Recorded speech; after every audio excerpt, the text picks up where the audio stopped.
வணக்கம். புள்ளியியல் எடுத்துக்காட்டு 8.6 பற்றி பார்ப்போம். அடுத்தது கூட்டு சராசரியோட 3வது பண்பு என்னன்னா, தரவில் உள்ள ஒவ்வொரு உறுப்புடன் ஒரு மாறா மதிப்பு k. kன்றது 0வா இருக்கக்கூடாது. k ஆல் பெருக்கினாலோ அல்லது வகுத்தாலோ முறையே அதன் சராசரியும் மாறா மதிப்பு k ஆல் பெருக்கப்படும் அல்லது வகுக்கப்படும். இதற்கு ஒரு எடுத்துக்காட்டு பார்ப்போம். 7 தரவுகளின் சராசரி 30ன்னு கொடுத்திருக்காங்க. ஒவ்வொரு எண்ணையும் 3 ஆல் வகுக்க கிடைக்கும் புதிய சராசரியை காண்க.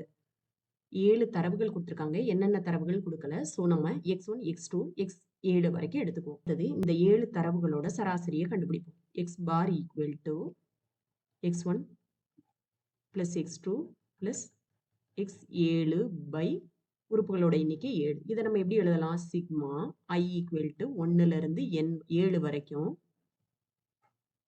xi by 7ன்னு எழுதலாமா?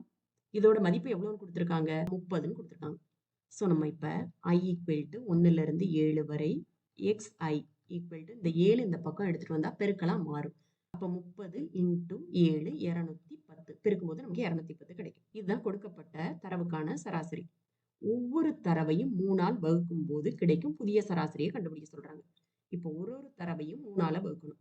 அப்ப புதிய தரவை நம்ம y பார்னு வச்சுக்குவோம்.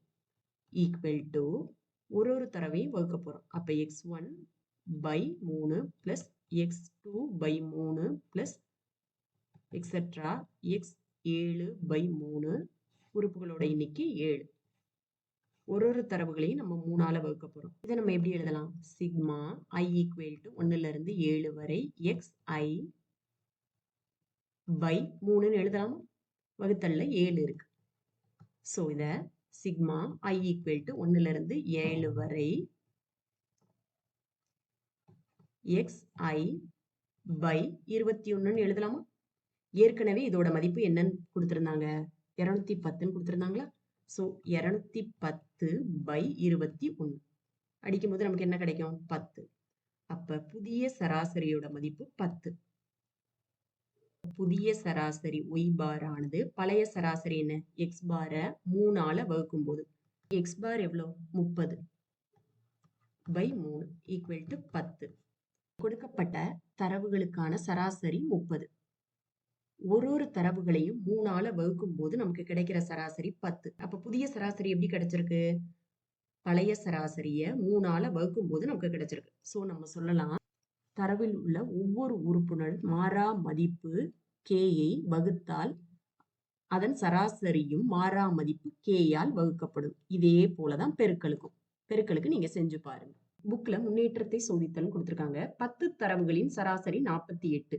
ஒவ்வொரு தரவுடன் 7ஐ கழித்தால் கிடைக்கும் புதிய தரவுகளின் சராசரியை காண்க. இதை உங்களுக்கு ஒன் வேர்டுல கேட்கலாம். 10 தரவுகளோட சராசரி என்னன்னு கொடுத்திருக்காங்க? 48. அப்ப x பார் equal to 48. இப்ப ஒவ்வொரு தரவுடன் 7ஐ கழித்தால் கிடைக்கும் புதிய தரவுகளின் சராசரி. இப்ப புதிய தரவை y பார்னு எடுத்துக்கும். ஒரு தரவோடையும் மாறா மதிப்பு 7 கழிக்கிறாங்க. அப்ப புதிய சராசரியும் பழைய சராசரியில் இருந்து 7 கழித்தால் நமக்கு கிடைக்கும். அப்ப புதிய சராசரியானது 48ல 7 போச்சுன்னா எவ்வளோ? 41. அதே போல அடுத்தது 12 தரவுகளின் சராசரி 20.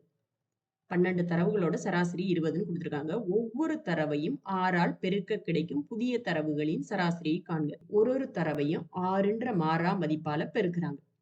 அப்ப கிடைக்கும் புதிய சராசரி எப்படி இருக்கும்? புதிய சராசரியை நம்ம y பார்னு வச்சுக்குவோம். பழைய சராசரியுடன் 6ஐ பெருக்க புதிய சராசரி கிடைக்கும். 120.